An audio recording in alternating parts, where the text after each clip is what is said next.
la cosa más increíble que yo había escuchado en mi vida. Exactamente, ahí Cari está colocando el nombre. Darío, ahí ustedes pueden ver que es impronunciable el nombre prácticamente. Ahí en el chat lo dejó escrito Cari. Gracias, Cari.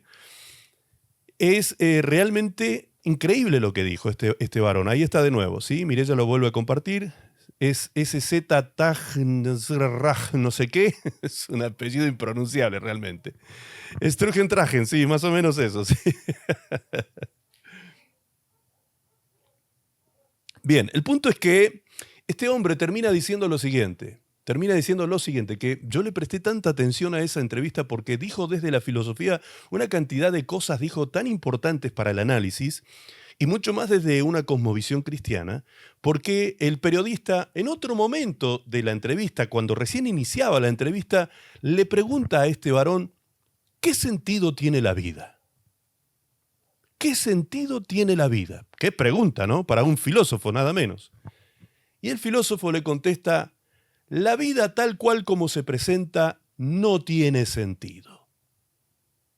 No tiene sentido. Qué frases que tiraba este hombre. Yo cuando lo empecé a escuchar digo, wow, qué tremendas declaraciones de un hombre judío, filósofo, que se ha preguntado todos los porqué de la vida, ha filosofado sobre la vida, y tal como se presenta la vida para él, no siendo un ateo, él se declara ateo, siendo ateo, la vida no tiene sentido. Entonces, luego vierte este otro pensamiento el filósofo y dice, por eso yo envidio a los cristianos. Y lo dijo casi hasta con cierto ímpetu emocional, ¿no? ¿Y por qué? ¿Por qué envidias a los cristianos? Dice, yo envidio a los creyentes porque tienen esa capacidad que yo no tengo. La capacidad de creer en una vida trascendente, en una vida después de esta vida. Qué impresionante, yo lo escuchaba y yo decía, qué cosa increíble estar escuchando esto de la boca de un filósofo. Él respondía como filósofo, no como persona común y corriente, como un ciudadano de a pie, como se dice generalmente. No, él respondía como filósofo. Y él dijo, desde la filosofía, la vida tal como se presenta no tiene sentido. Y después se pusieron a hablar de vaguedades y cosas que realmente no tenían sentido. O sea, qué increíble, ¿no? Después cuando empezaron a conversar cosas terrenales y totalmente mundanales, realmente esas cosas que hablaban no tenían sentido, pero sí estaban como muy adornadas con grandilocuencias y con una verborragia muy profesional desde la filosofía y una serie de palabras y terminologías que eran difíciles de entender en la mente de una persona que no es muy ilustrada. ¿Sí? Entonces queda la persona como, wow, qué hombre sabio, ¿no? Porque hasta dice palabras que son tan difíciles de entender. Qué hombre sabio que debe ser este hombre. Yo decía, Dios mío, qué tremenda pobreza que tiene este hombre. Qué pobreza desesperante se le notaba a este hombre. Qué pobreza de espíritu, qué pobreza de propósito. Qué vida más hueca y vacía. Qué tremendo, hermanos, caer en esa honestidad intelectual, ¿sí? Llegar a esa honestidad intelectual y llegar a reconocer esas cosas es muy fuerte realmente. Entonces, cuando uno mira hacia afuera, esto lo digo en referencia al proceso que me llevó a armar este sermón, que es muy conceptual y por eso lo voy a hacer a sermón abierto. Vamos a ir leyéndolo el sermón hoy, porque voy a compartirles muchos conceptos importantes. Cuando lo iba preparando y estaba haciendo la investigación sobre este tema, realmente comencé a darle gracias al Señor por ser su hijo. ¿Y saben qué salió de mi corazón orar? Decirle a papá, le dije, Señor, yo por ahí siempre digo, ¿no? Lo digo medio en broma y medio en serio, digo que yo trabajo para hacer tesoros, pero no en la tierra, sino para hacer tesoros en el cielo, ¿sí? Y yo trabajo y dejo mi vida en eso, en trabajar predicando la palabra, enseñando la palabra, compartiendo la palabra por todos los medios que están a mi alcance. Y, y digo, lo hago por los galardones que el Señor tiene preparados para nosotros, sus hijos, en el día del tribunal de Cristo. Pero después que yo me di cuenta de ese nivel de pobreza y de desesperación en que está el mundo, esa pobreza espiritual y esa desesperación sin propósito en que vive el ser humano común y corriente, que no vive para Dios su vida, que no tiene una vida con propósito, que no tiene a Cristo centrado en su vida, esa persona que no tiene eje, ¿sí? Que anda como a la Bartola, como se dice por ahí, no sé si se entiende este término, ¿sí? Como un barrilete suelto sin el hilo, ¿sí? Para sostenerlo y darle dirección. Eh, Digo, Padre, te doy gracias por ser tu hijo, Señor. Con que me salves, con que solo me salves, Señor. No quiero más nada. O sea, que si no llego a tener ni un solo galardón el día que vaya a tu presencia, yo lo único que quiero, Señor, es estar en tu presencia, nada más, como tu hijo. ¿Por qué? Porque solo eso es una riqueza invaluable, incalculable, inmarcesible y eterna, dice la palabra de Dios. La herencia que tenemos en Dios a partir de la vida eterna, de ahí en adelante. Así que realmente, cuando empecé a analizar todo esto y la cantidad de cosas de análisis a los cuales me fue llevando la exploración de la situación social y la situación del el estado del corazón del ser humano actual y de esta sociedad del siglo XXI particularmente, que es tan diferente a la sociedad de hace apenas 30, 40, 50 años atrás. Una sociedad muy diferente. Y ni hablar de hace 100, de hace 200, 300 años. Muy diferente. Muy diferente. ¿Sí? Entonces, esto lo estaba analizando planteándome cómo vamos a abordar esta nueva jornada, esta nueva etapa de formación y de educación teológica de nuestros hijos, de nuestros niños en la iglesia. Y esto fue lo que me llevó a todo este análisis. Quiero comenzar el mensaje presentándoles una placa. Voy a usar un solo PowerPoint, esta placa que tengo aquí. Si lo podemos poner en pantalla. Ahí está, eso, en pantalla completa. Bien. Bien. ¿Ustedes lo pueden ver bien? ¿La imagen? ¿Sí?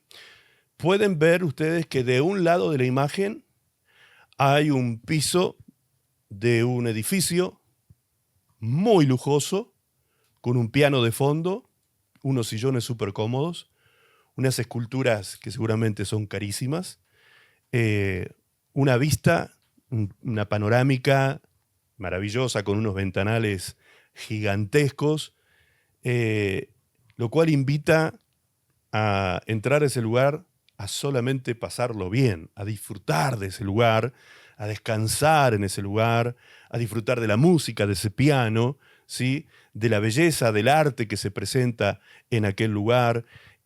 Todo eso es maravilloso lo que se puede ver allí, la visión que puede tener esa gran ventana a la ciudad, todo lo que uno puede mirar, observar, sentarse en un sillón allí al lado de la ventana y deleitarse mirando una cantidad de cosas que la ciudad seguramente presentará a la vista. Sí, entonces, lo que se puede ver en ese piso es mucha abundancia material, se puede ver mucho bienestar material físico, de tipo físico, emocional, quizás también un poco, ¿sí? Se ve mucha riqueza y mucha abundancia. Y al lado, en contraste, ustedes ven en el costado una habitación prácticamente vacía, con una pequeña colchoneta en el piso y una pequeña vela allí iluminando, ayudando a iluminar el lugar o dando alguna fragancia quizás a ese espacio. Y nada más que eso, una ventana abierta hacia afuera, hacia el sol, ¿sí? Se puede ver cómo los rayos del sol entran por esa ventana. Y la pregunta frente a este contraste tan fuerte, ¿no? Este contraste tan marcado, la diferencia entre la abundancia y casi la nada misma dentro de una habitación que es una habitación que ha sido reservada para orar. Está preparada para eso. Un lugar donde hay una fragancia, donde hay una ventana al sol y donde hay almohadones allí para poder arrodillarse si se quiere, o sentarse, estar más cómodo y poder orar, sin ninguna cosa que entretenga la vista, que entretenga el oído, que nada más que estar allí a solas con Dios en esa habitación. Entonces la pregunta que surge es la que ustedes pueden ver en la parte superior. ¿Qué crees que tiene mayor valor? ¿Qué crees que tiene mayor valor? ¿Esta habitación llena de abundancia material para el bienestar físico? ¿O la otra habitación que lo único que te ofrece es un espacio para encontrarte con Dios? Cero cosas materiales, prácticamente. ¿Qué nos dice el sentido común cristiano? ¿Sí? ¿Cuál de las dos sería la imagen perfecta? ¿La número 1, la de abundancia material? ¿O la número 2, donde podríamos encontrarnos con Dios, sin nada material que nos rodea? Levanten su dedito y digan una o digan dos. Ok. No veo a nadie, absolutamente a nadie, que diga uno. Nadie dice uno. Todos dijeron dos. Muy bien, los felicito por ser tan espirituales, amados. Tan espirituales, ¿sí? Ya vamos a ver si somos tan espirituales como nos creemos ante este análisis que estamos haciendo frente a esta imagen. Vamos a ir, quedémonos ahí por favor en la imagen esta un ratitito más porque quiero que leamos ahora lo que dice abajo en el PowerPoint, ¿sí? Abajo en el PowerPoint hay una frase que dice lo siguiente: la tranquilidad y la comunión con Dios son más valiosas que la abundancia material en un entorno injusto y sin Dios. Hay un proverbio que dice que más vale pan duro en casa donde hay armonía que abundancia de manjares en una casa de pleitos. ¿Sí? ¿Será así? ¿Será que se puede ser feliz con poco? ¿Será que puede serse feliz con poco? Los cristianos hemos experimentado que el gozo espiritual y la felicidad no dependen de las cosas materiales, ¿sí? ¿Son necesarias? Por supuesto que sí, porque vivimos en un mundo material, en un cuerpo material que necesita ciertas atenciones materiales. Pero el problema con esto es que nos hemos vuelto los seres humanos, por causa de las distintas influencias que el mundo va sembrando en el corazón del ser humano, nos hemos vuelto seres materialistas, consumistas, acumuladores, ¿sí? Tenemos cosas que ni usamos, guardadas durante años, las hemos comprado porque estaban baratas cuando las vimos y sin darnos cuenta caímos en la trampa que muchas veces el marketing hace, ¿sí? Te pone una cartera de 20,000 pesos en la vitrina y al lado te pone una cartera muy parecida a 500 pesos. Eso es una técnica de marketing, de venta. Entonces, alguien pasa por allí y dice, y ve esa cartera, estoy poniendo el ejemplo de una mujer, pero podría ser de un hombre también, ¿sí? Porque el hombre también, el varón también es muy emocional para comprar, pero la mujer es aún más todavía. Por eso es que el marketing trabaja mucho con el mercado femenino, porque la mujer se siente atraída a estas cosas. Entonces ve una cartera que es casi igual a la otra, pero esta vale 2,000 y es carísima. $2,000 vamos a poner, y esta vale $500. Entonces, $500 suena muy económico comparado con la otra, aunque $500 quizás es un tremendo sacrificio comprar esa cartera, pero no importa, no nos podemos perder la oportunidad de comprar esta cartera tan económica, ¿sí? Que es casi igual que la otra que vale 2,000. Y allá caemos en las trampas del consumismo y del marketing muchas veces, caemos en las trampas y vamos dando vueltas en la vida, juntando cosas que ni siquiera son necesarias. De pronto esa cartera después termina acomodada en algún placar y no se usa durante años. Allí quedó, ¿sí? Y se compró porque era barata. Nada más que eso. porque era barata. En los Estados Unidos se acostumbra a hacer algo que se conoce como venta de garage. No sé si en sus países se realiza esto también.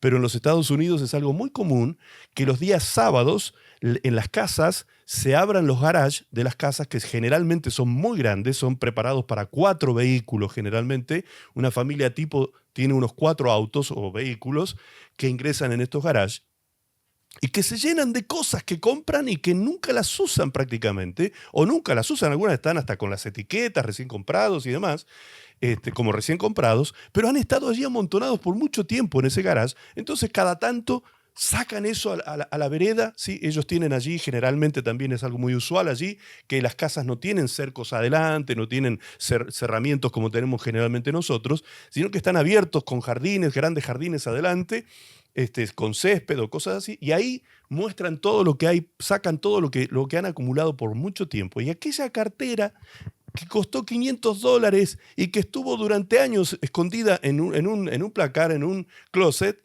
se saca y se coloca a la venta quizás por $5, porque es vender, sacarse encima cosas, entonces se venden las cosas a precios irrisorios, ¿sí?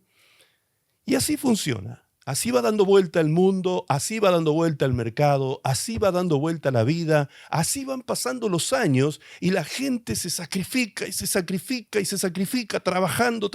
¿Por qué? Porque hay que comprar carteras económicas de $500 para después venderlas 5. ¿Sí? Se ve muy inteligente el formato, ¿sí?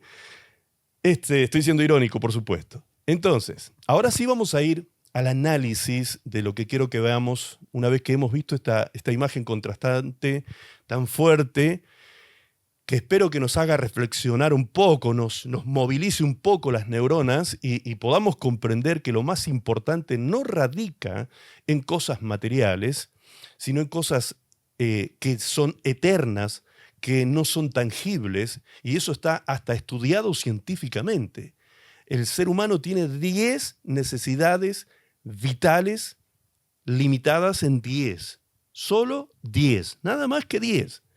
Mientras que el mercado te dice el ser humano tiene necesidades ilimitadas. Y si una sociedad no nota si una sociedad no nota su necesidad, hay que inventarle la necesidad, hacerle ver la necesidad, hay que venderle de alguna manera que tiene la necesidad de tener eso para sentirse feliz, sentirse realizado, sentirse más galán en el caso de los varones, sentirse el number one, sentirse ese tipo de cosas y de pensamientos predominan en ese mercadeo que se hace para extraer el dinero, que finalmente ese es el fin, ¿no? Extraer el dinero de los bolsillos de los consumidores. Bien, el mundo está embarcado en todo eso, el mundo se está empobreciendo por causa de eso, y unas pocas personas, se dice que más o menos 300 familias poderosas de la Tierra son los que acumulan la misma cantidad de riqueza que el resto del mundo. Imagínense la concentración de riquezas que existe en este momento en la Tierra. Ese fenómeno, desde el punto de vista económico, se lo llama copa de champán, ¿sí? Se acumula la misma cantidad de riquezas en esas 300 familias tan poderosas de la Tierra, iguales en cantidad que repartido entre todos los miles de millones de habitantes que hay en el mundo. Es una cosa, hay una palabra que no recuerdo en este momento que es muy aplicable, parecido el término a la palabra asqueroso. Grosero, asqueroso. ¿Cómo puede ser posible que en un mundo donde la suma per cápita de los ingresos per cápita de todos los países, divididos en los habitantes, morboso también podría ser otro término justamente, dividido entre los habitantes de la Tierra, eso ha sido calculado? El ingreso per cápita, el valor, la valía que tiene cada país a su cuenta y las riquezas que tienen a su cuenta se reparten en la cantidad de habitantes que hay en el mundo, 7.500 millones de habitantes aproximadamente, y resulta que cada uno de nosotros debería tener $10 millones. Cada uno de nosotros podríamos tener $10 millones. Yo me pregunto, ¿quién de ustedes tiene mis $10 millones? ¿Sí? ¿Cuántos aquí tienen $10 millones? ¿Quién es el afortunado? Bien, si no lo tienes, alguien lo tiene, porque esa riqueza existe. Existe esa riqueza. No es algo ilusorio, fantasmal, fantástico. Es una realidad de las riquezas de la tierra. Dios le ha dado al mundo y a la tierra una cantidad de riquezas como para que todo el mundo viva de una manera pero realmente maravillosa, sin ninguna necesidad.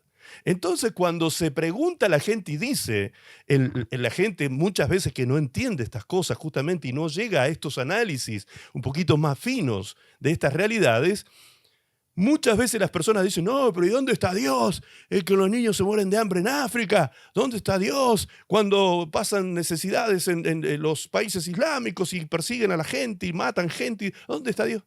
Dios está, porque es omnipresente. Pero cuenta la historia bíblica que cuando Dios creó al hombre en el huerto del Edén, en el mismo momento en que lo crea, le entrega la administración del planeta Tierra por completo al hombre.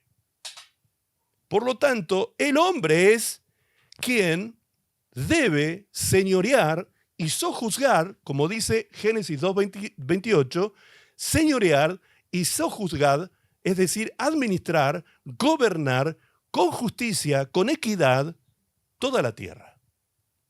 Es el hombre que tiene esa responsabilidad. Entonces, ¿por qué le echamos la culpa a Dios cuando somos nosotros los que hemos causado este caos en este planeta? Lo estamos explotando al planeta, lo estamos reventando al planeta. ¿En pos de qué? De más ganancias, seguir acumulando riquezas, ¿sí? Entonces, el mundo, amados, está literalmente muy enfermo. La mente y el corazón del hombre está enfermo. Ha perdido todo rumbo, todo norte. El ser humano vive sin propósito, el ser humano vive confundido, vive sabiendo que va a la nada, ¿sí? La gente corre en la vida, corre y no sabe detrás de qué corre. No sabe detrás de qué cosa está corriendo.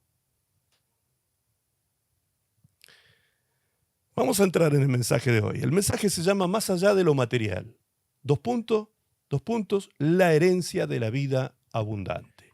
Pareciera, según el título, más allá de lo material, es como que vamos a hablar solamente de las cosas espirituales, pero no va a ser así. Y luego dice, dos puntos, la herencia de la vida abundante. Y justamente la vida abundante, esa terminología muy evangélica, muy cristiana evangélica, muy instalada en las iglesias cristianas evangélicas del mundo, la frase vida abundante, que solemos hasta darle fundamento bíblico, citando Juan capítulo 10, verso 10, donde dice, el ladrón no viene sino para matar, hurtar y destruir. ¿Sí? Matar, hurtar y destruir. El texto de Deuteronomio, escrito por Moisés, dado por Dios a Moisés, dice de esta manera, y estas palabras que yo te mando hoy, estas palabras, escuchen con mucha atención por favor, y les voy a pedir, si hay algún papá, alguna mamá, algún abuelo, abuela, tío, tía, como dije en el mensaje del WhatsApp, que ande dando vueltas por allí, concéntrense por favor en este mensaje, vengan aquí frente a la pantalla, si se tienen que apiñar allí frente a la pantalla, no importa, escuchen, presten atención porque esto es trascendental lo que vamos a ver hoy a través de la Escritura. Repito, y estas palabras que yo te mando hoy estarán sobre tu corazón y las repartirás a tus hijos y hablarás de ellas, de estas palabras, estando en tu casa y andando por el camino, y al acostarte, y cuando te levantes. ¿Sí? Le está dando Dios una orden al pueblo de Israel, diciéndole que ellos debían repartir, transmitir estas palabras que Dios había dejado establecidas en la Torá, estas instrucciones para la vida espiritual y para tener una relación con Dios, una relación como Dios quería tener con el hombre, dándole al hombre el mayor bienestar posible, ¿sí? Remitiéndome ahora a la vida abundante que les decía recién, cuando se cita ese texto de Juan 10:10 diciendo, el ladrón no viene sino para hurtar, matar y destruir, pero yo he venido para darles vida, dijo Jesús, y vida en abundancia, muchas veces en el ámbito cristiano evangélico se referencia ese texto para hablar de abundancia material, de abundancia material. Vida abundante es sinónimo de que vas a tener 2 autos, que vas a tener 2 casas, que vas a tener a tus hijos en las mejores universidades, ese tipo de cosas, de pensamientos, son lo que predominan a veces cuando se predica sobre ese texto. Y resulta que ese texto, cuando habla Jesús de la vida abundante, es decir, de mucha vida, de lo que está hablando Jesús es de que Él ha venido a darnos vida eterna. O sea, no tiene nada que ver con cuestiones terrenales, materiales, mundanales, nada tiene que ver con eso. Jesús está hablando de la vida trascendente luego de esta vida, que comienza en esta. Por supuesto, aquí comenzamos a vivir la vida abundante. Pero algunas personas, dice Hebreos capítulo 11, cuando habla de aquella nómina o lista de héroes de la fe, como se les suele llamar, dentro de esos héroes de la fe hubieron personas pobres, que fueron pobres por causa de la fe, pobres terrenalmente, pero ellos ya estaban viviendo la vida abundante. Ellos ya estaban apropiándose de la vida abundante. Por eso es que quedaron escritos en el listado de los héroes de la fe de Hebreos 11. Ellos ya se estaban apropiando de la vida celestial. Aquí en la tierra ya la estaban viviendo. En medio de su pobreza eran infinitamente ricos, con una vida eterna y abundante. Amén. Entonces, cuando Dios habla a su pueblo Israel, a través de Moisés le entrega toda una serie de mandamientos e instrucciones que en total suman 613 leyes, en total, para darle orden a Israel en todos los sentidos, en todos los aspectos sociales, económicos, financieros, sacerdotales, sanitarios, alimentarios, toda una cantidad de instrucciones que Dios le dio a su pueblo para que sea un pueblo justamente gobernado por Dios y que fuese luz a las naciones. Que este pueblo pudiese ser un modelo de país, un ejemplo de país para las naciones. ¿Qué hizo Israel? Ayer, hoy, y espero que en los próximos años, en la tribulación, se salven muchos, porque la palabra de Dios dice que Dios volverá a tratar con su pueblo Israel en los últimos tiempos, para que Israel también sea salvo. ¿Por qué? Porque Dios rechazó a ese pueblo. Ese pueblo vive en la barbarie. Ustedes lo pueden ver hoy mismo ante nuestros ojos, en los noticieros. Las cosas que se están viviendo allí, las cosas que se hacen allí, con niños, con ancianos, matando de hambre a los hombres de aquel lugar en la Franja de Gaza y otros lugares. Es tremendo lo que está sucediendo. Y muchas veces, también dentro del ámbito cristiano se dice, el pueblo de Dios. ¿Usted cree que eso es el pueblo de Dios? ¿Ustedes creen que eso es lo que Dios habla acerca de su pueblo? Eso es lo que Dios quiere para su pueblo. Cuando en su propia ley, aquí escrita justamente a través de Moisés, Dios dejó establecido cómo tenían que tratar al extranjero, con el cariño que tenían que tratar a los extranjeros, al punto de hacer ciudades de refugio para los extranjeros. ¿De qué manera debían cuidar la infancia y la ancianidad? ¿De qué manera? ¿Con qué amor tenían que tratar a las personas y con qué valor tenían que tratar a estas personas? Entonces, ¿qué dice la Biblia? Que Israel se extravió, Israel se perdió, Israel se endureció en su corazón y por eso Dios, después de haber tratado de muchas maneras con Israel, finalmente les quitó el reino. Les quitó el reino. Pues Dios dice en su palabra, que Jesús lo dijo, que el reino de Dios había sido quitado de ellos y dados a otras naciones, a nosotros. Hoy el reino de Dios ha sido dado a los gentiles. somos nosotros los que disfrutamos de las bendiciones del reino de Dios. Tristemente para ellos. Por eso están entregados a la barbarie. Bien, entonces vemos aquí algo. Dios no quería que Israel tuviese este tipo de fin que tuvo, ni sufriera las consecuencias de su pecado, porque Israel viene siendo también castigado y perseguido a lo largo de la historia de una manera increíble, como ninguna otra nación o pueblo o etnia ha sufrido prácticamente, ¿sí? Y sin embargo, eso no era el plan de Dios. Eso no estaba en la voluntad perceptiva de Dios, eso vino a estar en la voluntad decretiva de Dios, pero en la voluntad perceptiva de Dios estaban los preceptos de Dios escritos para que ellos los cumplieran, para que ellos fueran fieles a Dios y obedientes a Dios para tener las consecuencias de una vida abundante, terrenal para ellos, que era la tierra prometida, la tierra de Canaán. Se perdieron en el camino. Ni bien entraron a la tierra prometida. La palabra de Dios dice en el libro de Jueces, ustedes pueden leer los primeros versículos del libro de los Jueces, que cuando ellos entraron a la tierra prometida, había algo que escaseaba en aquel tiempo. ¿Y qué era lo que escaseaba? La palabra de Dios. Y por eso, dice, en consecuencia de eso, cada uno hacía lo que bien le parecía. Cada uno hacía lo que bien le parecía. ¿Por qué? Porque escaseaba la palabra de Dios. Cuando dice que escaseaba no quiere decir que habían pocos rollos de la Torá.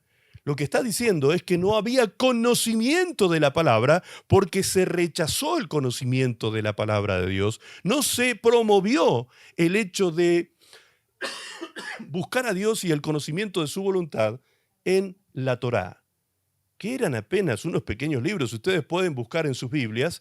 La Torá es lo que corresponde al libro de Génesis hasta el libro de Deuteronomio. Si tiene una Biblia de papel, tómela en este momento, busque Génesis, el primer libro, hasta Deuteronomio, y esas poquitas hojitas que ustedes van a ver allí, que van a poder separar del resto de la Biblia, eso era lo único que ellos tenían que hacer. Y contra eso se rebelaron, contra eso avanzaron, contra eso se levantaron, ¿sí? Y produjeron su destrucción nacional. Para que eso no ocurra, para que esa autodestrucción no ocurriera, para que no se perdieran, para que no perdieran el norte, para que no perdieran el propósito en la vida, para que realmente se comportaran como pueblo y nación de Dios, para que fueran lo que Dios esperaba que fueran, ellos tenían que hacer esto que la palabra de Dios dice en Deuteronomio 6, 6 y 7. ¿Qué era lo que tenían que hacer? Estas palabras, les dijo Dios, estas palabras que yo te mando hoy, estos mandamientos, estas instrucciones que han quedado establecidas en la Torá, estarán sobre tu corazón y las repartirás a tus hijos y hablarás de ellas estando en tu casa y andando por el camino y al acostarte y cuando te levantes.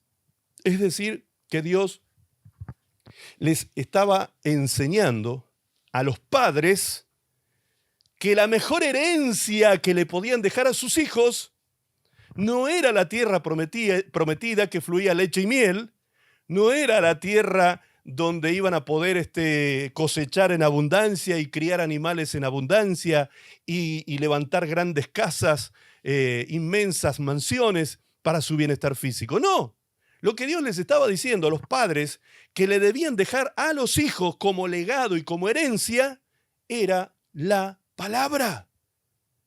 Estas palabras, le dice Dios a Moisés, estas palabras son las que tú tienes que repartir entre tus hijos y tiene que ser tan natural conversar sobre la palabra con tus hijos que las tienes que estar hablando estando en tu casa, andando por el camino, al acostarte, al levantarte, es decir, de manera cotidiana, de manera natural, de manera que tus hijos lo vean como una cosa a diario, que sea casi una cosa que los niños y los hijos esperen hablar con sus papás. Llegó el momento de hablar con papás sobre la voluntad de Dios y lo que Dios quiere que hagamos en determinada cosa en la vida, cómo tomar decisiones, cómo hacer esto y aquello. ¿Cuánta dirección había en estas instrucciones de Dios para el pueblo de Dios y que esos niños necesitaban escuchar necesitaban escuchar para no perderse, como ocurrió más tarde cuando la palabra escaseó. Cuando la palabra escaseó, el pueblo se perdió. Ahora, ¿qué pueblo se perdió? El pueblo de adultos se perdió. ¿Qué está diciéndonos eso entonces? ¿De qué nos está hablando Dios a través de ese texto de Deuteronomio? De la importancia de sembrar en el corazón de nuestros hijos desde pequeños la palabra de Dios. Sembrarla en sus corazones. Ay, pastor, es que yo no sé nada de exégesis bíblica, ni de hermenéutica, ni de interpretación, ni de textos en hebreo y en griego, en arameo y qué sé yo, cuántas cosas que la Biblia tiene. No necesitas eso. No necesitas nada de eso. La palabra de Dios es muy sencilla en cuanto a principios. Hay principios bíblicos que son muy sencillos, como por ejemplo el decálogo de los 10 mandamientos, la ley moral de Dios. ¿O acaso es difícil decirle a tu hijo que no se tiene que mentir? Es difícil enseñar eso. Eso tú lo lees allí en Éxodo 20, abres tu Biblia, lees Éxodo 20, cuando Dios le entrega los 10 mandamientos a Moisés. Sí, exacto, también el libro de Proverbios es un libro de una abundancia de sabiduría impresionante para corregir a nuestros hijos, para criar a nuestros hijos, para enseñar a nuestros hijos a amar a Dios y a temer a Dios sobre todas las cosas, para ser sabios, sabios en la vida. ¿Me explico? Pero ¿qué hizo el pueblo de Israel? Rechazó la palabra. Aquí vemos la herencia espiritual como mandato principal de Dios, entonces, a los padres, no a los sacerdotes, no a los levitas. Ellos como padres también tenían que hacer eso. Pero en realidad el mandato, y lo vamos a ver en todo el texto bíblico, tanto del Antiguo como del Nuevo Testamento, vamos a ver que siempre la responsabilidad y el legado de herencia en cuanto a conocimiento de la voluntad de Dios recae sobre los padres. Y los padres de los padres. Es decir, si tú eres padre, eres responsable. Si tú eres abuelo, también eres responsable. Si no eres ni padre ni abuelo, si eres tío, también eres responsable. Y si eres hijo, también eres responsable. Porque como hijo, tienes que oír. Tienes que oír. En el tiempo del hijo se produce el Shema.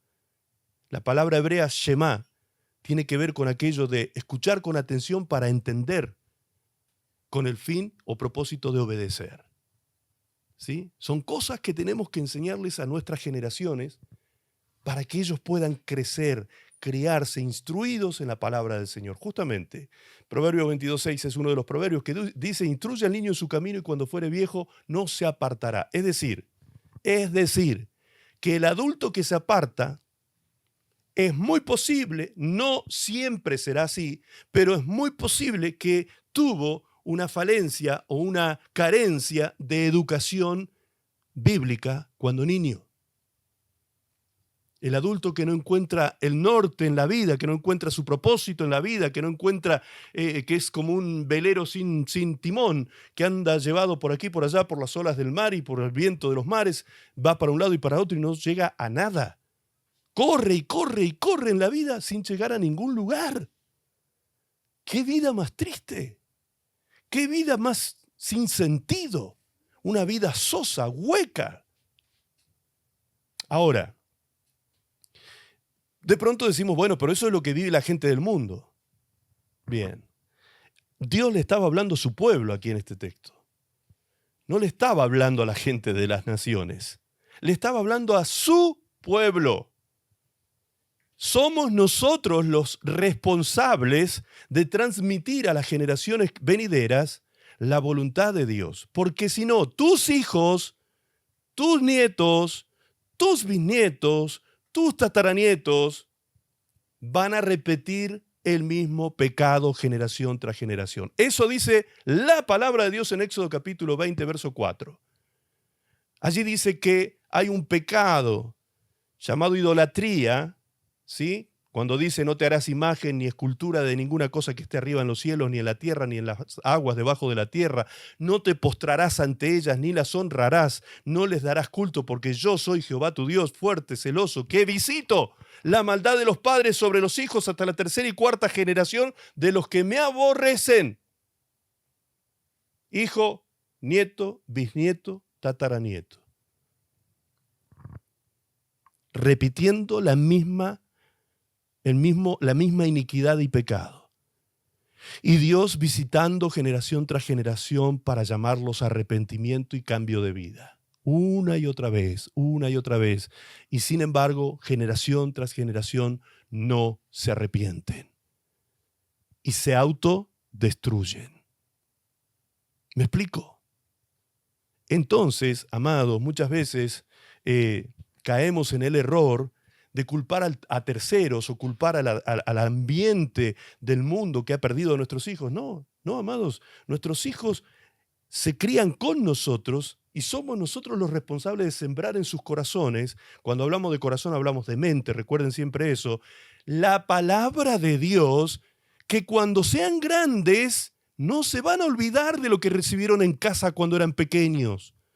El tiempo de absorber información del mundo exterior se dice que va desde que nace el niño hasta los 5 años aproximadamente. El niño absorbe toda la información posible del mundo exterior para a partir de los 6 años comenzar a formarse. Empieza a formar paradigmas mentales, comienza a armar patrones de conducta a partir de lo que va entendiendo que está bien y que está mal, ¿sí? Y a partir de ahí, ya entrando en la adolescencia, comienza a definir gustos y personalidad, y un montón de cosas comienzan a ocurrir a partir de lo que el niño recibió desde 1 año a 5 años. ¿Y cuántas veces, amados, hemos descuidado la infancia primaria, la hemos descuidado de sembrarles palabra de Dios? Palabra de Dios, un niño de 5 años, dirá alguno, ¿cómo le sembramos en el corazón de un niño de 5 años? Bien, hay maneras de aprender y hay maneras de enseñar. ¿Sí? Si es necesario, tenemos que ser muy creativos y buscar en el Señor la forma de poder hacerlo. Allí dice, bueno, no alcancé a leer porque se me desapareció, Carol.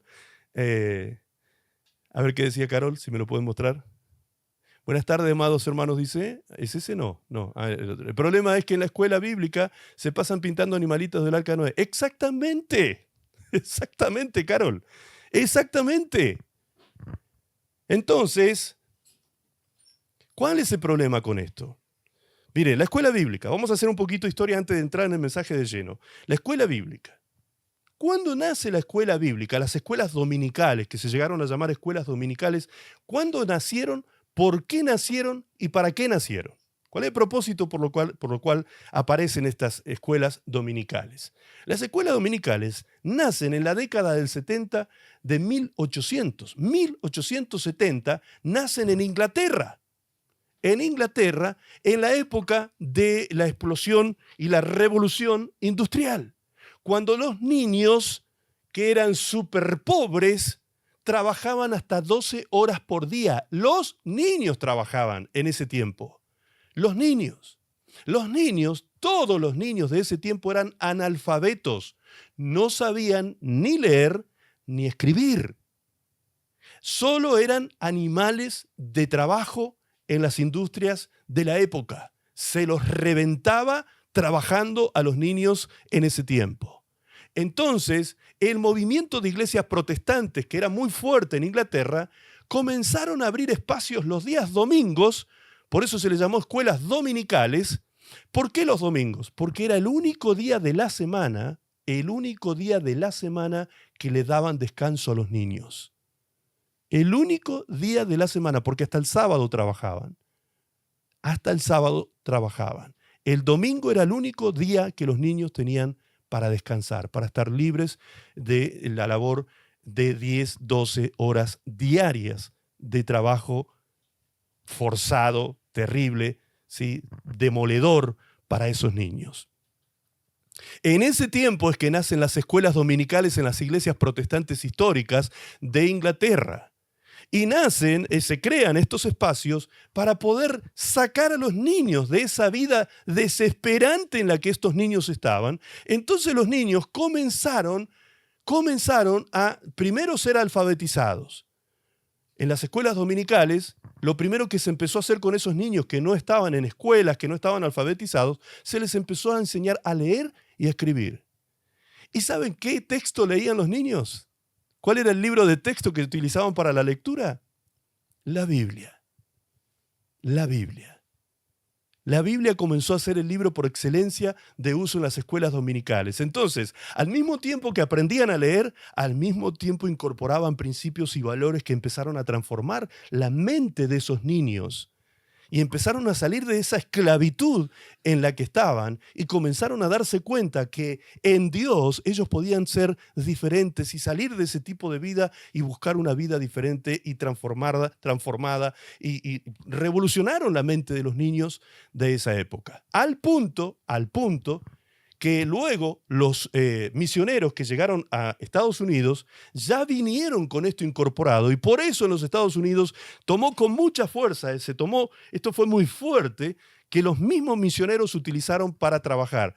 En las misiones, en los campos misioneros, se evangelizaba a los niños. Primero, se abrían espacios para los niños, escuelitas dominicales, los niños llegaban allí, también se conoce como Hora Felices, también algunos espacios que se abren en los Estados Unidos, donde el niño va y comparte un tiempo con otros niños y aprende algunos principios de la Biblia, aprende algunas cosas importantes para la vida y luego va a casa y lo comparte con papá y con mamá. Y así los misioneros lograban llegar a los padres con la fe cristiana y bíblica y comenzaban a traer personas a Cristo a través de los niños. Eso ocurrió entre los años 1800 terminando el siglo pasado. Hasta el día de hoy todavía se siguen usando muchos espacios de escuelas dominicales en los Estados Unidos, pero eso tenía mucha fuerza en los siglos anteriores. Los niños fueron precursores y revolucionarios, los niños que recibieron la palabra de Dios en sus mentes, en sus mentecitas, en sus corazoncitos. Recibieron la palabra de Dios y se transformaron en grandes ciudadanos. En los Estados Unidos hay una cantidad de cristianos, niños de escuela dominical, que fueron grandes políticos estadistas en los Estados Unidos. Gente realmente de vocación para el bienestar del pueblo. Grandes predicadores. Seguramente ustedes habrán escuchado nombrar a Billy Graham. Se dice que Billy Graham fue el predicador que más llegó con el evangelio a multitudes en todo el planeta. Millones de personas fueron alcanzadas por el ministerio evangelístico de Billy Graham, ¿sí? Que no hace mucho tiempo él partió con el Señor y resulta que Billy Graham, él conoce a Cristo, ¿dónde? En una escuela dominical. Una maestra de escuela dominical fue quien le predicó a ese niñito, quien le habló de Cristo a ese niñito, que le sembró la palabra en el corazón a ese niñito. Y ese niñito fue revolucionado, transformado, regenerado, santificado y llamado al ministerio evangelístico e impactó millones de personas en el mundo entero por causa de que una maestra de escuela dominical se tomó en serio su trabajo. Fíjense el impacto que se puede lograr, el impacto positivo, trascendente, multiplicador, cuando se siembra la palabra de Dios en el corazón de un niño. ¿Sabía esto Dios que podía pasar algo así? Claro que sí que lo sabía. Por eso le decía a su pueblo, Israel, al pueblo de Dios de la antigüedad, le decía: estas palabras que yo te enseño a ti, se las vas a repetir a tus hijos cuando te vayas a acostar, cuando te levantes, cuando andes por camino, cuando te sientes en la mesa a charlar con tus hijos. Todo el tiempo trata de conversar con tus hijos estas instrucciones que yo te doy a través de mi palabra. Es decir, que Dios le estaba diciendo a ellos que la mejor herencia que le podía dejar, que el pueblo de Israel le podía dejar a sus generaciones, nuevas generaciones, no era la tierra prometida, que fluía leche y miel y que salían unas uvas gordas así. ¿Sí? No era esa la herencia valiosa. La herencia más grande era el conocimiento de la palabra de Dios. Ahora, fíjense esto, qué maravilloso. La palabra, vista desde el punto de vista totalmente ahora intelectual. La palabra, con todas sus generalidades. La palabra es la materia prima de los pensamientos. Los pensamientos que ustedes tienen están compuestos por palabras. No existirían pensamientos en nuestro cerebro, en nuestra mente, si no existiera el lenguaje. Tiene que haber lenguaje, por eso el mundo animal no tiene pensamiento, se mueve por instinto. Los seres humanos tenemos lenguaje, nuestro idioma, ¿sí? Nuestro idioma. Y a través de las palabras de nuestro idioma, nosotros podemos trabajar en nuestra mente con pensamientos simples, pensamientos complejos, con pensamientos profundos. Podemos idear cosas, ser creativos, trabajar con nuestros pensamientos, pero todo el tiempo a partir de la palabra. A partir de la palabra. Ustedes están todo el tiempo dialogando con alguien en su cabecita. ¿Se han dado cuenta de eso? Todo el tiempo ustedes están pensando cosas y dialogando con alguien. ¿Sí o no? ¿Se han encontrado conversando con ustedes mismos alguna vez? ¿Se han sorprendido ustedes que están hablando con ustedes? ¿Por qué ocurre eso? Porque nosotros somos cuerpo, alma y espíritu. Entonces, el espíritu dice una cosa, el alma dice otra cosa y la carne dice otra cosa. Por eso es una conversación de 3 personas cuando estamos allí en la mente elucubrando cosas en nuestros pensamientos. El espíritu habla de las cosas divinas, habla de la importancia de la palabra de Dios y su voluntad. La carne habla de sus propios apetitos y desórdenes, sus vicios y sus placeres, ¿sí? Y tiene su propia voluntad, dice la palabra de Dios. Entonces la carne lucha, dice, y batalla contra el espíritu para hacer su voluntad. Y el alma está en el medio como el queso del sándwich, ¿sí? El alma está ahí en el medio ambivalente todo el tiempo. El alma es la que decide si peca o no peca. El alma es la que decide si le hace caso al espíritu o le hace caso a la carne. ¿Sí? ¿Vieron esos dibujitos animados que a veces aparece así un angelito aquí y un diablito aquí del otro lado?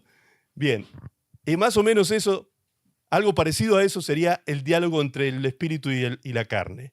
Ahora, esos angelitos y esos diablitos que aparecen en los dibujitos animados también son realidades que utilizan el lenguaje y la palabra para venir a inyectar mensajes en la mente de los cristianos y de los no cristianos.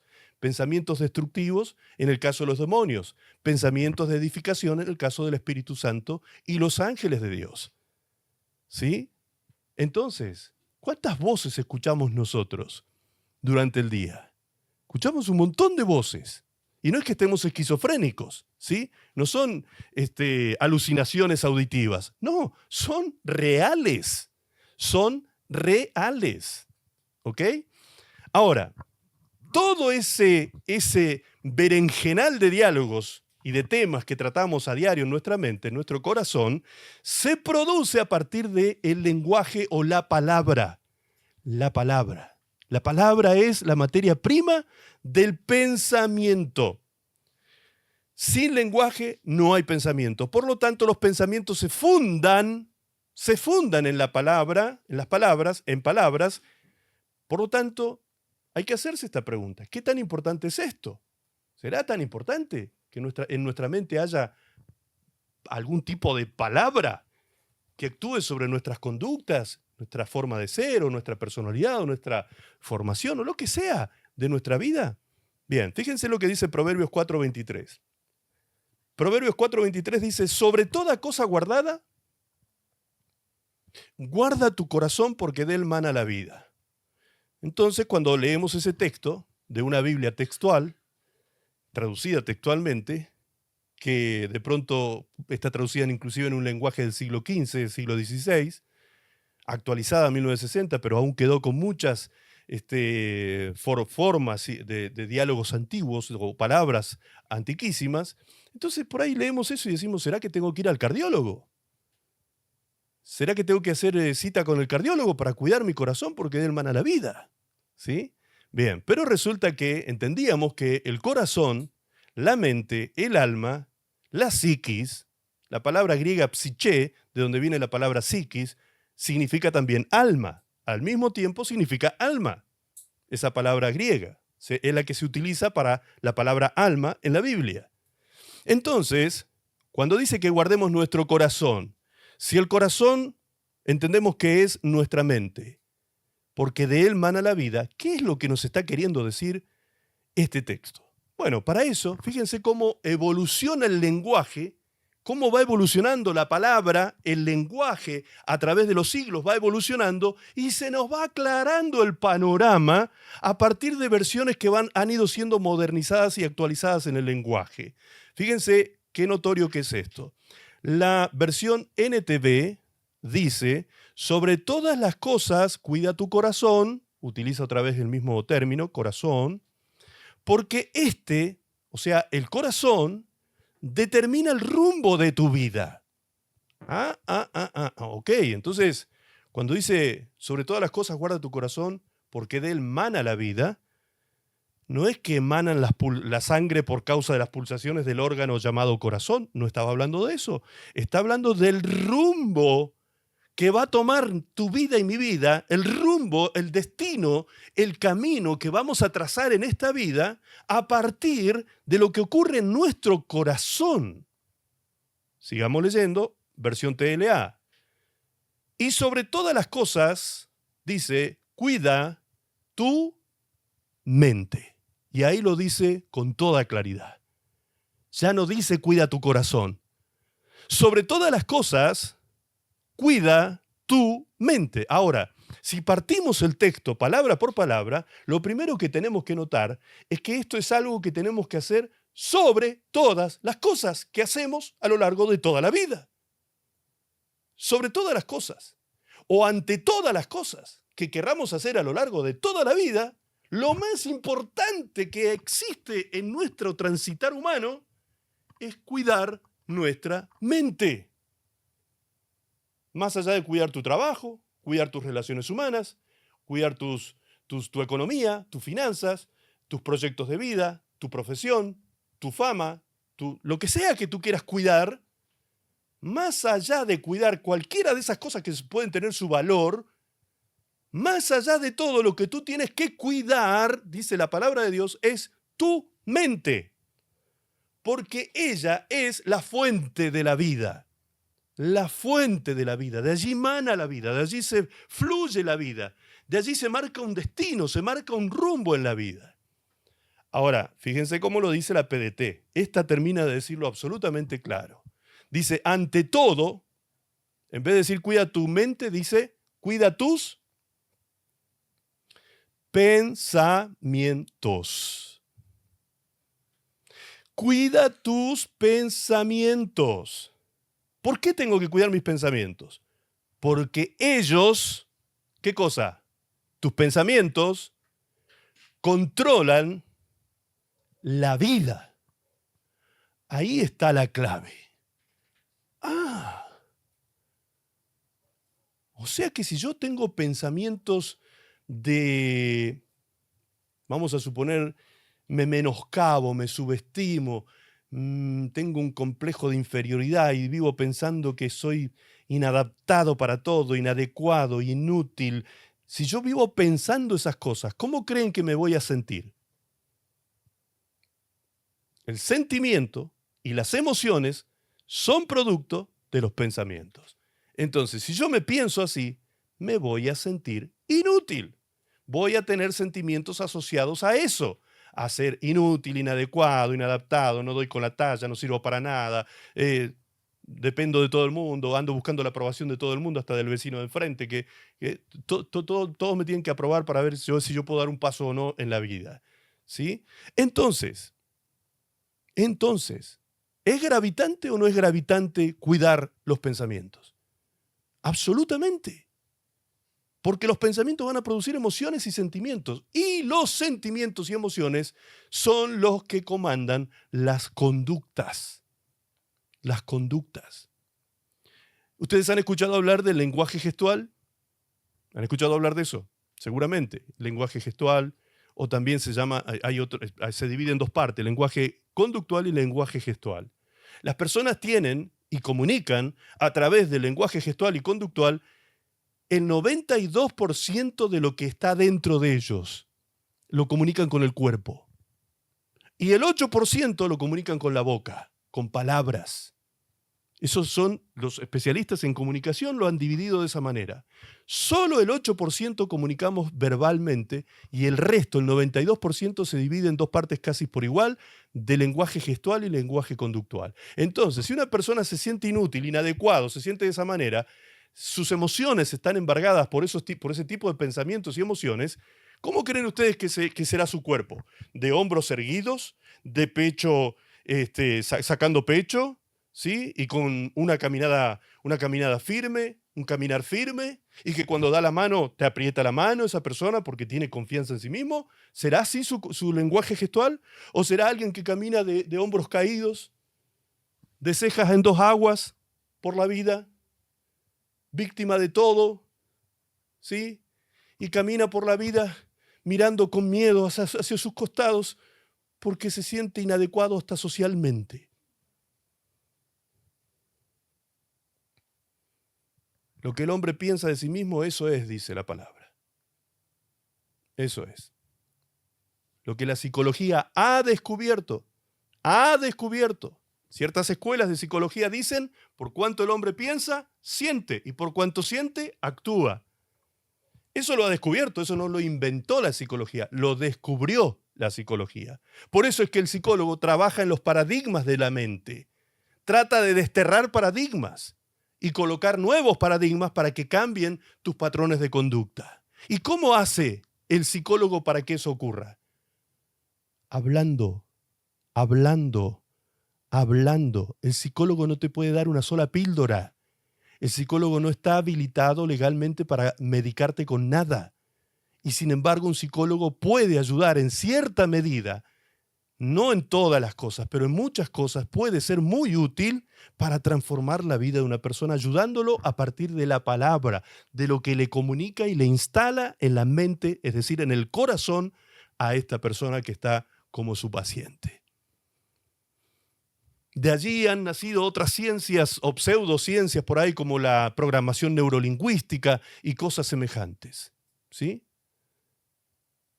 Cambia tu manera de pensar y cambiarás tu manera de vivir. Eslogan como esos son utilizados en esos ámbitos.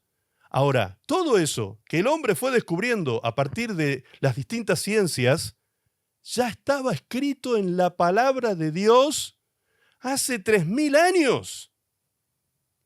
Que lo que puede conducir tu vida es la palabra que genera los pensamientos correctos, adecuados, útiles, productivos, santos, justos, en tu mente, en tu corazón.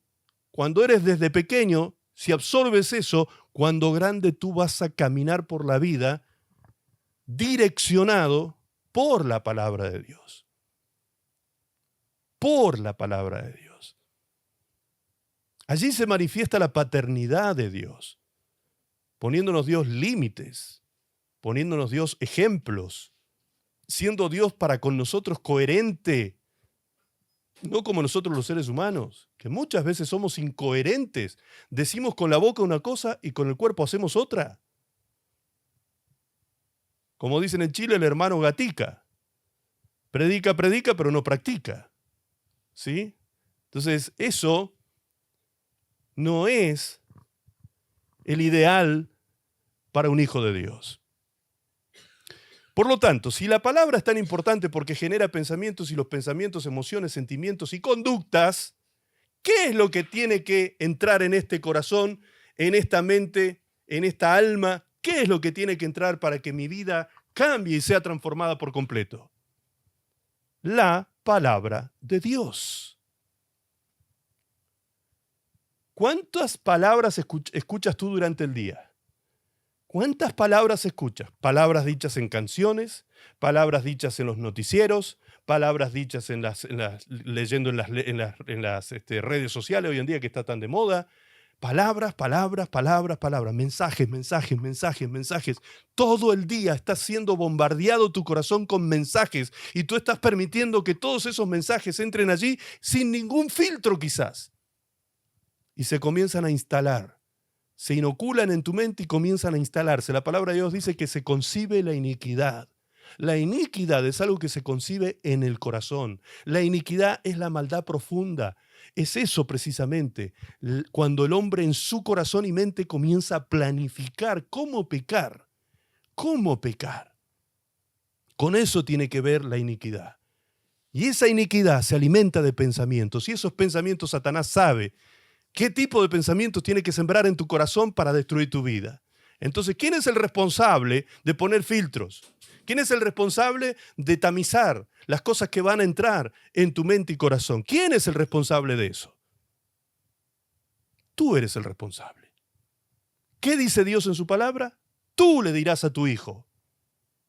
Lo que yo te dije a ti como padre, ahora tú tendrás la responsabilidad de decírselo a tu hijo, tu nieto, tu bisnieto, tus tataranietos, todas las siguientes generaciones deben aprender palabra de Dios. En resumen, entonces los pensamientos se fundan en palabras y se traducen en sentimientos y luego en hechos concretos. Por eso el poder de la palabra de Dios cambia concretamente vidas. Por eso que la vida cambia concretamente. Ahora la pregunta es, ¿cuál es entonces la mejor herencia desde el punto de vista terrenal? Voy a preguntar esto, piensen ustedes, desde el punto de vista totalmente terrenal. Una persona atea inclusive, un ateo, alguien que no tiene ninguna noción ni de Dios, ni de su palabra, ni de su voluntad, ni de nada de esto.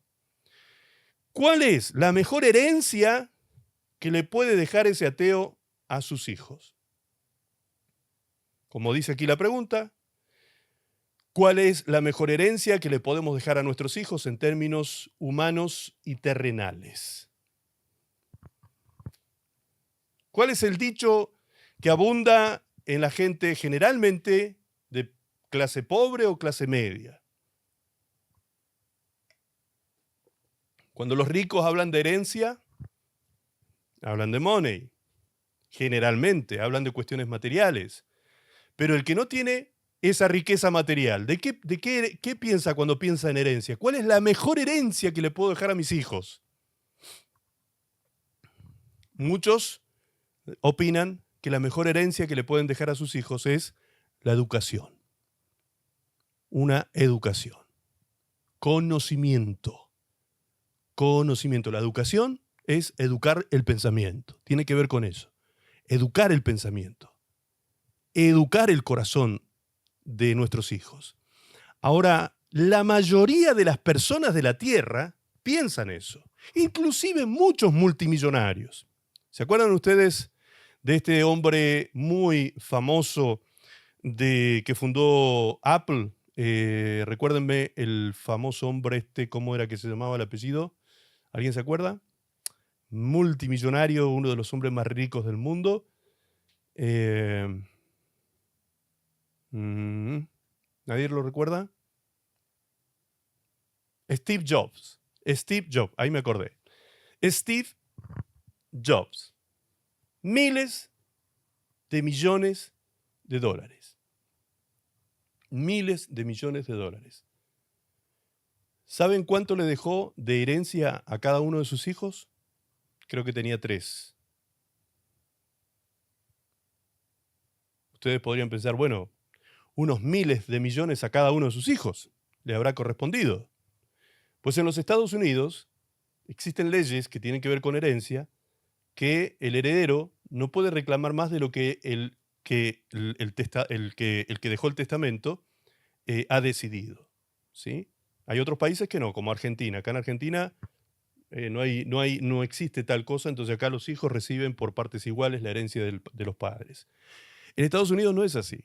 Entonces Steve Jobs, sabiendo que si él le dejaba esa cantidad de dinero a sus hijos, lo único que iba a hacer era destruirlos. Según la cantidad de dinero que tenía, le correspondía miles de pronto a cada uno de ellos, de millones. No estamos hablando miles de dólares, miles de millones. Es una cosa, pero astronómica. Y decidió dejarle solamente, eso para la mente de un rico, obviamente para nosotros decir un montón de plata, solamente 10 millones a cada uno. Solamente 10 millones a cada uno. Previo a haberles enseñado educación financiera, ¿sí? Haberlos educado emocionalmente para manejar riquezas y no casarse con ellas. Un hombre que aprendió de la vida esta situación y sabiendo que el dinero podía corromper a sus hijos y perderlos por siempre, solamente les dejó un dinero, un capital, como para que lo utilicen para iniciar un proyecto de vida, ¿sí? Un puntapié inicial, para que arranquen con eso. ¿Me explico? Entonces, si ese hombre, con una mente natural, racional, dijo, lo mejor que yo le puedo dejar a mis hijos no es dinero, no es dinero, sino una formación ética, intelectual, para que ellos sepan trabajar ese dinero y crecer ellos a partir de este pequeño capital que les dejo, ¿sí? Cuanto más nosotros los hijos de Dios que tenemos claro que estas cosas son así, deberíamos trabajar con el corazón de nuestros hijos. Entonces, coincidimos todos aquí y coincide la gente del mundo que la mejor herencia que se les puede dejar a los hijos es el conocimiento, los estudios, una profesión. O de última, si no podemos dejarle una profesión a nuestro hijo, enseñarle nuestro oficio. Si yo tengo un oficio, no he sido un profesional en la vida, le enseño mi oficio. Pero me quiero ir de esta vida dejándole un capital intelectual de conocimiento a mi hijo que lo utilice para defenderse en la vida y ser una persona autosustentable y ser una persona que se pueda proyectar en la vida y ser un ser interdependiente con la sociedad, una persona que sume y no que reste en el mundo. ¿Me explico? ¿Por qué es la mejor herencia? ¿Por qué no es mejor dejar algo material que el conocimiento? Porque el conocimiento, contrario a lo material, permanece. Lo que tú sabes, nadie te lo puede robar de tu mente. Los conocimientos que tú adquiriste ya en tu vida, ¿quién te los puede robar? ¿Puede entrar un ladrón armado, ponerte una pistola en la cabeza y obligarte a hacerle una transferencia de conocimientos a él? Transfiéreme los conocimientos.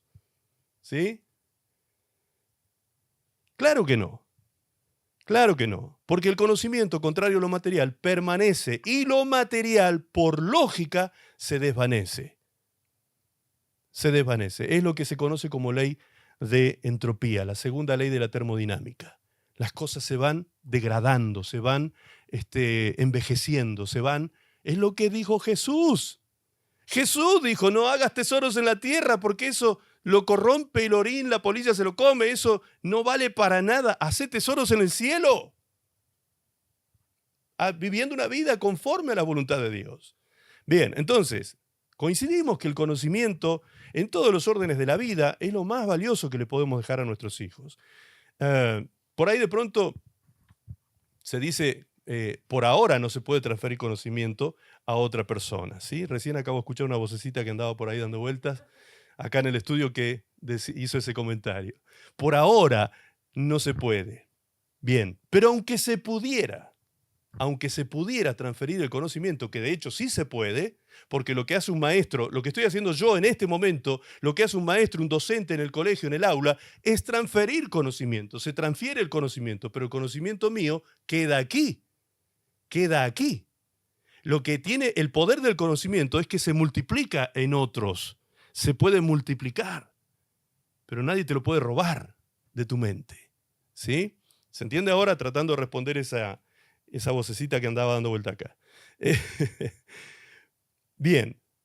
¿Por qué? Además, porque con el conocimiento mi hijo sabrá valerse por sí mismo, lo cual le dará libertad. Y ser así, de esa manera, un ser humano que aporta a la humanidad, comenzando por lo personal, siguiendo por lo familiar y teniendo satisfacción y felicidad, que es momentánea, por supuesto, la felicidad no es algo permanente, pero teniendo buenos momentos de felicidad en la vida a partir de ser una persona preparada y productiva, ¿sí?, en esta tierra, y no una persona que resta. Bien, ¿y para qué dejarle la herencia de conocimiento a nuestros hijos? Para tener una vida con la menor cantidad de necesidades posibles.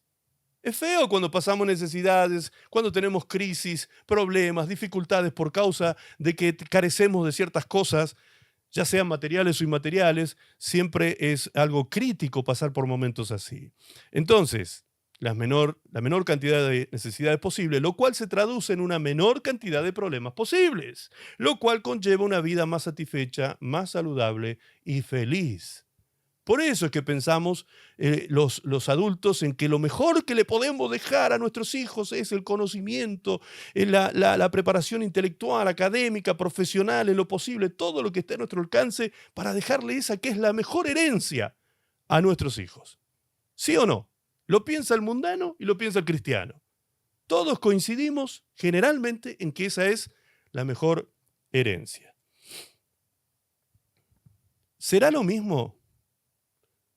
La pregunta que sigue. ¿Será lo mismo en todas las áreas de la vida? El cuerpo, el alma y el espíritu. ¿Será lo mismo en todas esas áreas de la vida? ¿Qué herencia? ¿Cuál es la herencia más importante?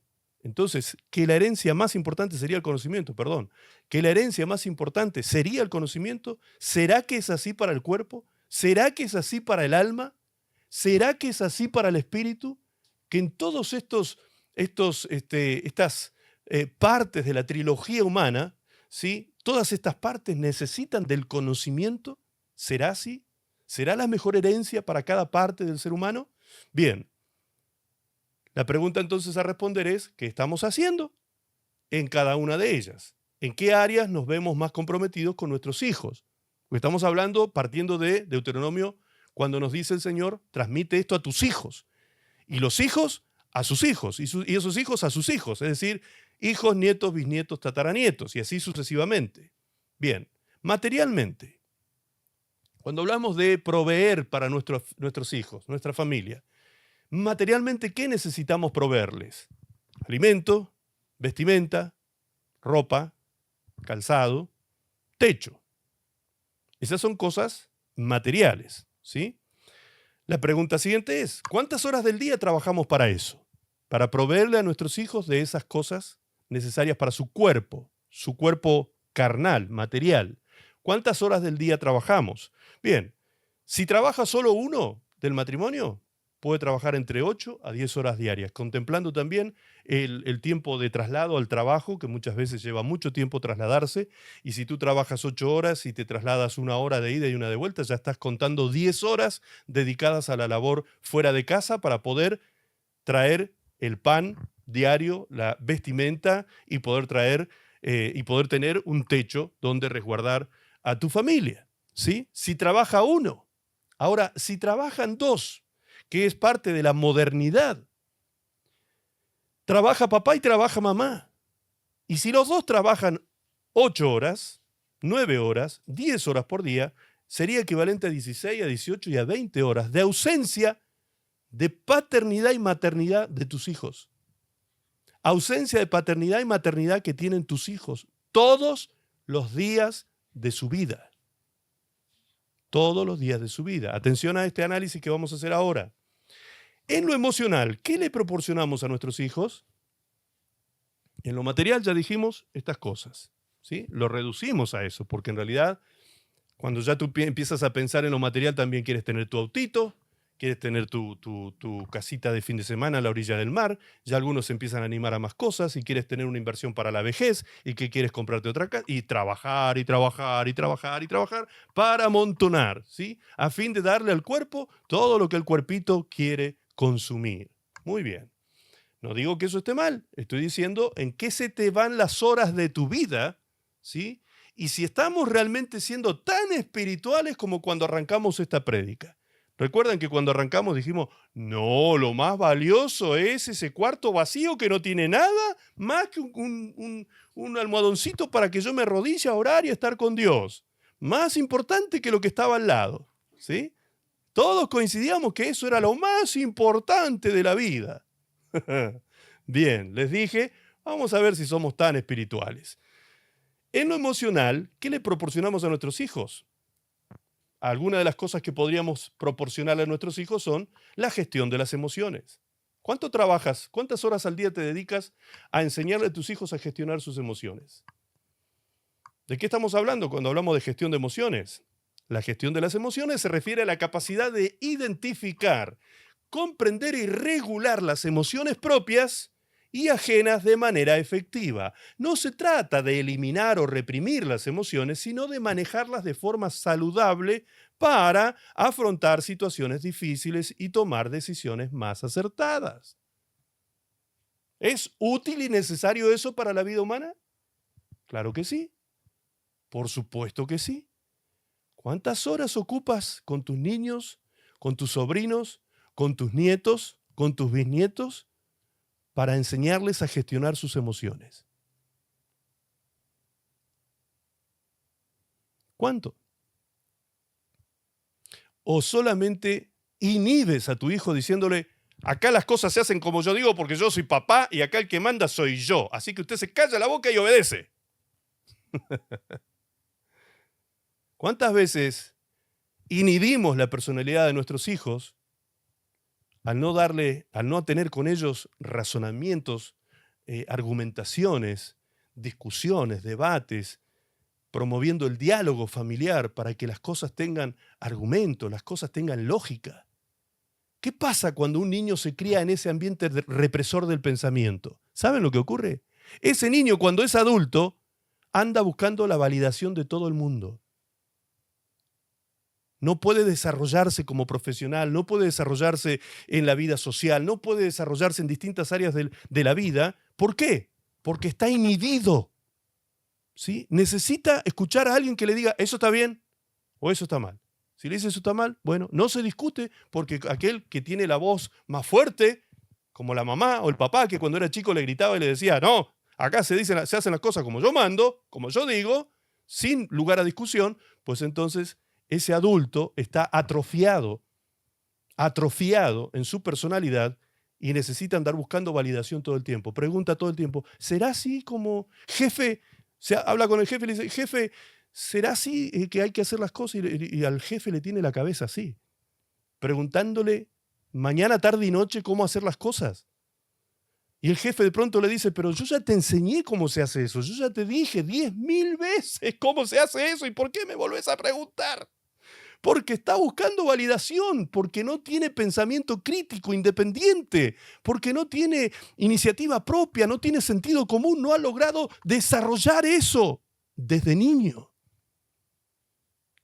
Y lo hemos afectado nosotros los padres.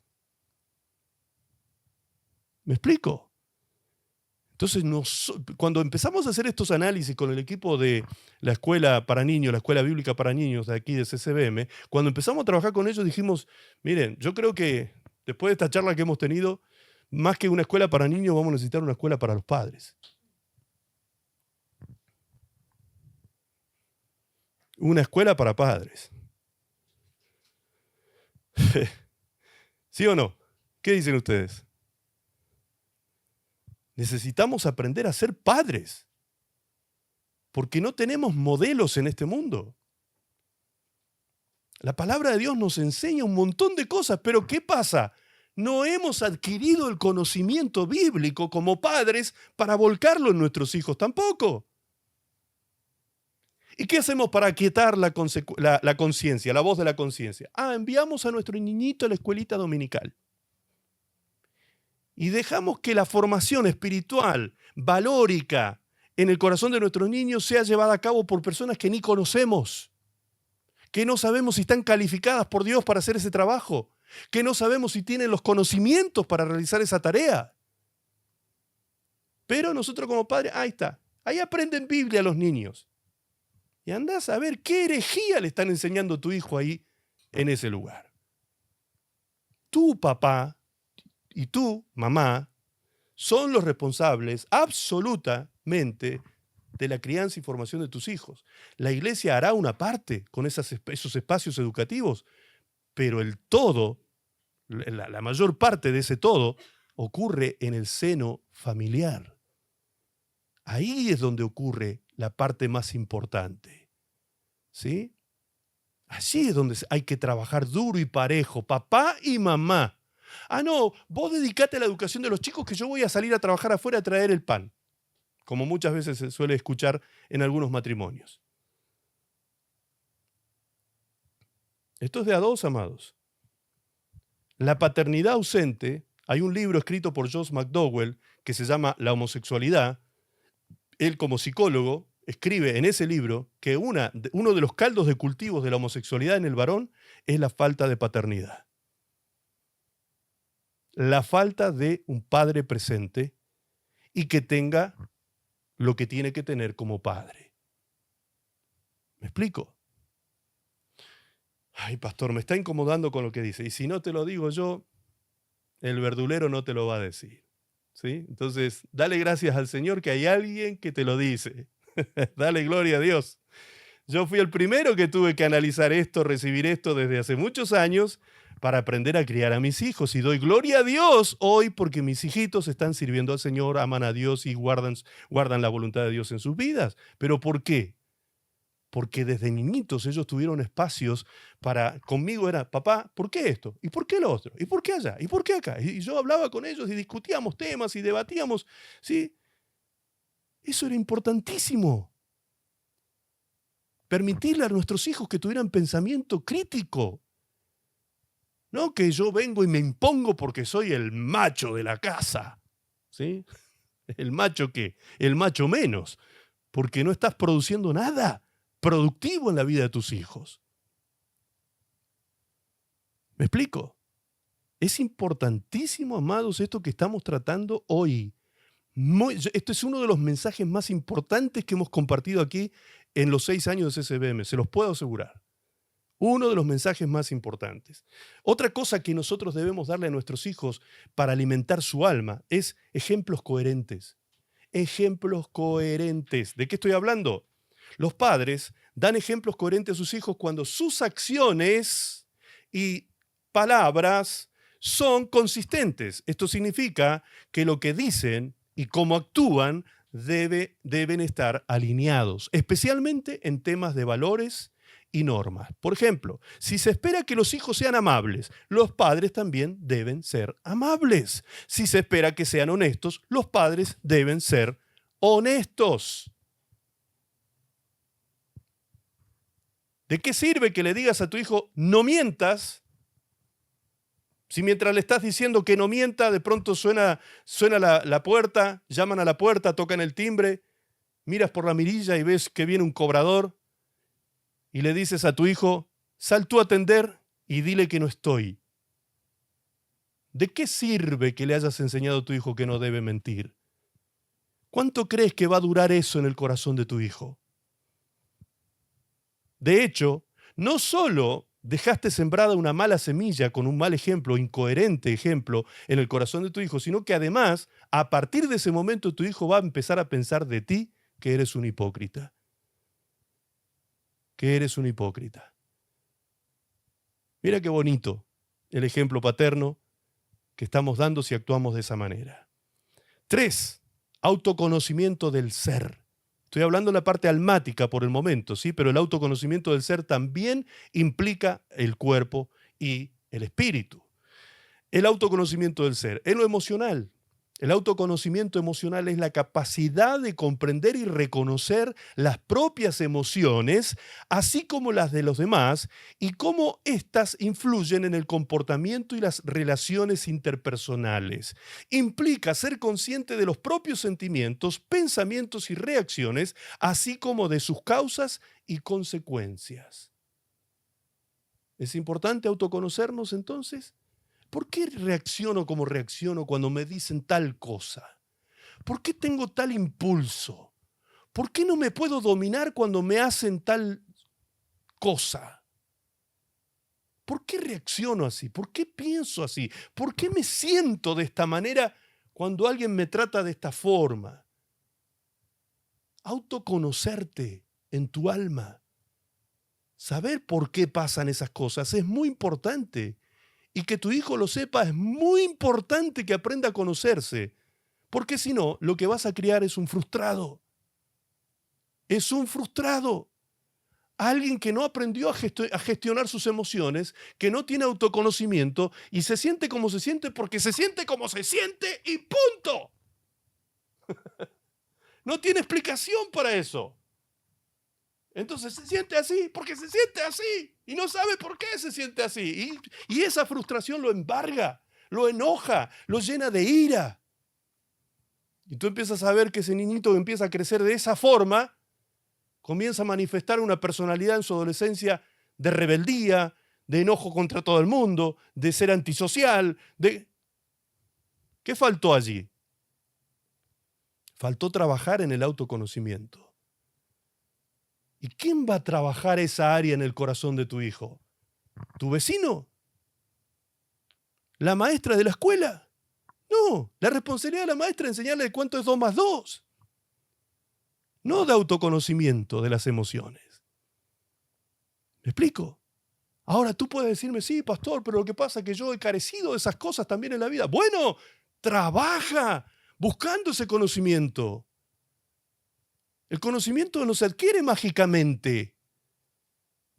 Yo me acuerdo de un pastor que escuché hoy justamente en un video, me hizo mucha gracia escucharlo, que decía que vino un joven alto, dice que llegó ante él y le dijo, pastor, quiero pedirle que ore por mí, le dice el joven. Le voy a decir el nombre del pastor para que ustedes sepan de quién estamos hablando, para que tengan más o menos una referencia de su capacidad, ¿sí? Estamos hablando de Marcos Witt, un músico. Como músico hay que sacarse el sombrero, ¿sí? Y realmente reconocer la habilidad musical, la habilidad creativa en cuanto a la música y demás. Bien, ese hombre fue el que contó esta experiencia. Viene el joven y le dice, pastor, yo quiero que usted ore por mí. Ok, le dijo él, ¿y qué quieres que le pida al Señor para ti? Que oremos para ti. Y le dice, yo quiero que usted ponga su mano sobre mi cabeza y me transfiera todos los conocimientos que usted tiene de la música, porque yo quiero ser músico cristiano, quiero cantar para el Señor y quiero que usted me transfiera sobre mí todos sus conocimientos a través de esta oración.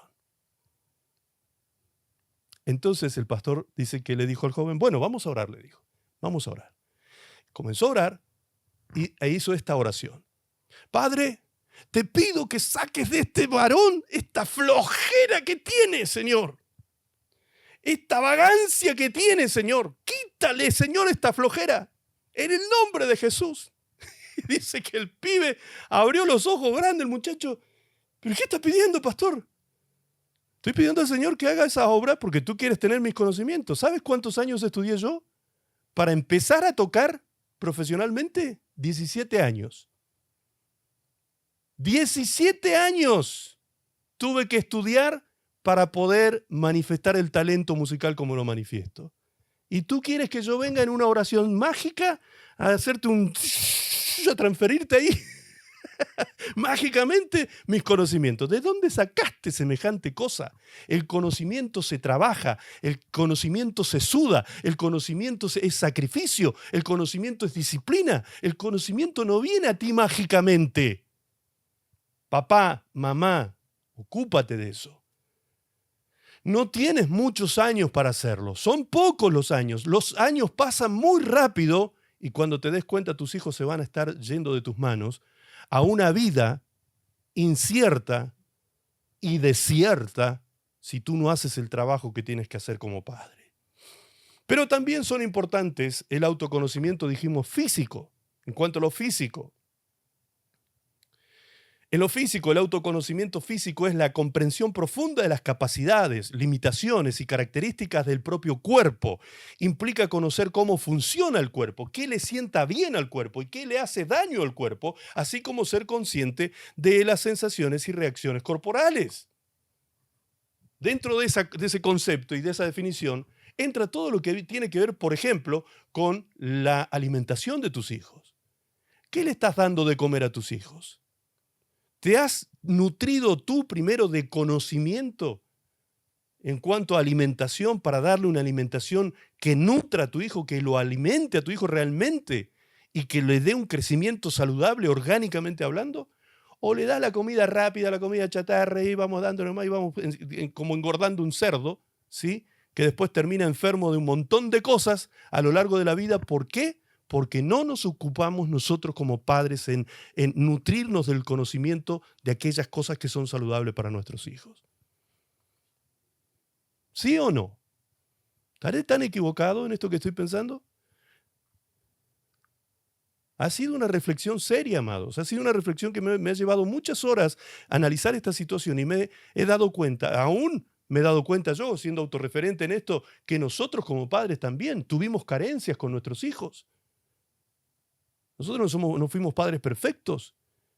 Cometimos nuestros errores también. ¿Por qué? Porque nos faltaba conocimiento. Nos faltaba conocimiento. Ese es el punto. Entonces, todos tenemos que aprender. Todos tenemos que amar el conocimiento en todos los sentidos. Por último, voy a tratar lo espiritual y voy a dejar ahí la prédica porque se nos fue hora y media ya con el mensaje. Yo estaría toda la noche hablando de esto, pero lo vamos a continuar el próximo domingo, ¿sí?